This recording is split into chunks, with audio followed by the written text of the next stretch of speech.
Ciputra Life sendiri kami tentunya akan menambah produk sesuai dengan kebutuhan nasabah. Ya, jadi kita dalam menciptakan produk itu kita lihat dulu apa yang dibutuhkan oleh nasabah kami, kemudian baru setelah itu kita tetapkan produknya. Kalau dari sisi 2021 sendiri kami tumbuh dengan sangat baik. Jadi per data September 2021 itu kami tumbuh 130%. Jadi peroleh dari sisi pendapatan premi kami. Memang ini achievement yang sangat baik dan ini terjadi karena sinergi yang kami lakukan dengan grup Ciputra sendiri. Berarti kalau kita melihat di 2022 mendatang, Pak Hengki target-targetnya seperti apa kalau dari Ciputra Life?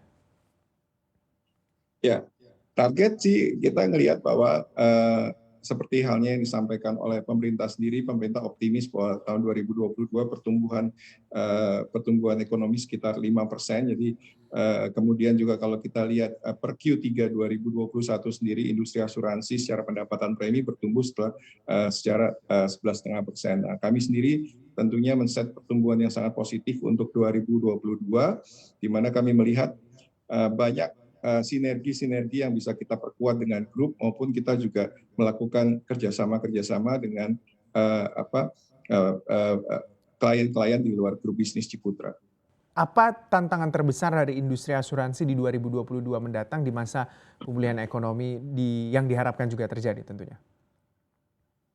Ya. Yang pertama tentunya kondisi pandemi ini kita nggak tahu kapan akan berakhirnya, tetapi dengan adanya vaccination rate yang semakin tinggi dan juga program vaksinasi yang digenjot terus oleh pemerintah, harapan kita tentunya ini akan membaik di 2022. Tentunya perlu perusahaan asuransi sendiri perlu melakukan mitigasi resiko dalam hal ini dan juga mitigasi resikonya tentunya perlu peranan bukan hanya pelaku industri asuransi, tetapi juga perlu peranan dari industri-industri lain. Contohnya misalnya perbankan yang bekerja sama dengan industri asuransi. Mitigasi resiko yang simpel misalnya kita berikan contoh persyaratan untuk ikut asuransi adalah harus vaksin lengkap. Misalnya 2 kali vaksin ini kan sangat-sangat positif dan ini juga mendukung program pemerintah juga untuk mempercepat program vaksinasi. Nah, kemudian tantangan berikutnya tentunya transformasi bisnis.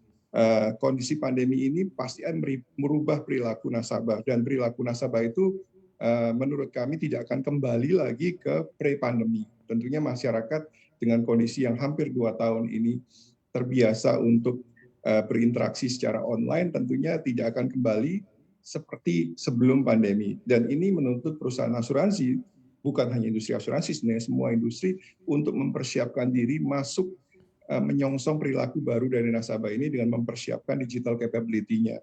Bukan hanya dari sisi selling, tetapi juga dari sisi after sales service-nya. Di Ciputra Life sendiri kami dari awal sudah mempersiapkan digitalisasi sebagai salah satu pilar program kami, sehingga dan itu bukan hanya menyangkut penjualan produk asuransi melalui digital, tetapi juga bagaimana memberikan pelayanan nasabah dengan baik melalui digital. Sehingga pada saat kemarin gelombang kedua, di mana kita benar-benar interaksi offline-nya sangat-sangat dibatasin, kami tidak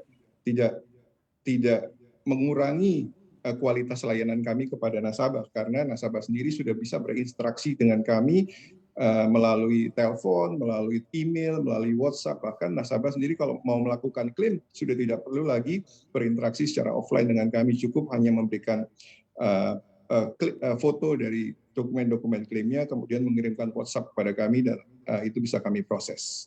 Seperti itu kira-kira, Mas. Ya, saya mau ke Pak Iwan. Melihat untuk tahun 2022 mendatang, ya, seperti apa sih tren investasi, Pak? Karena kita melihat akan ada tren kenaikan inflasi juga. Seperti apa kalau dari BRI Life?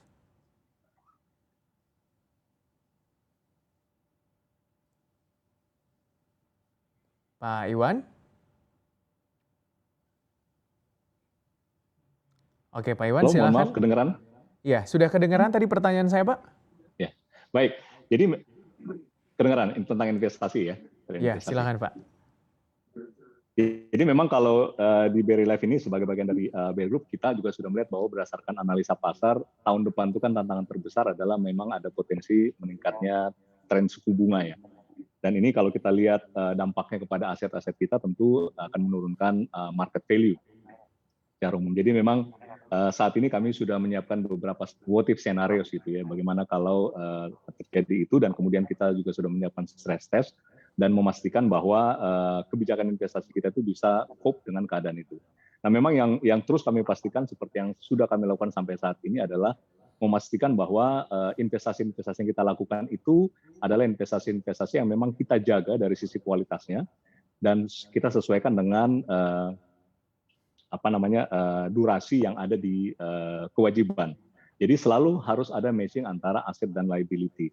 Dan disiplin ini yang akan terus kami lakukan, bagaimana kita bisa matching aset dan liability ini untuk memastikan bahwa BRI Life itu bisa membayar klaim pada waktunya dan ketika muncul, baik jangka pendek maupun jangka panjang. Jadi ini yang kita terus dorong untuk memastikan bahwa secara investasi kita sound dan baik, sehingga punya kemampuan yang cukup untuk melakukan hal itu. Ini yang menurut saya disiplinnya yang harus terus dijaga.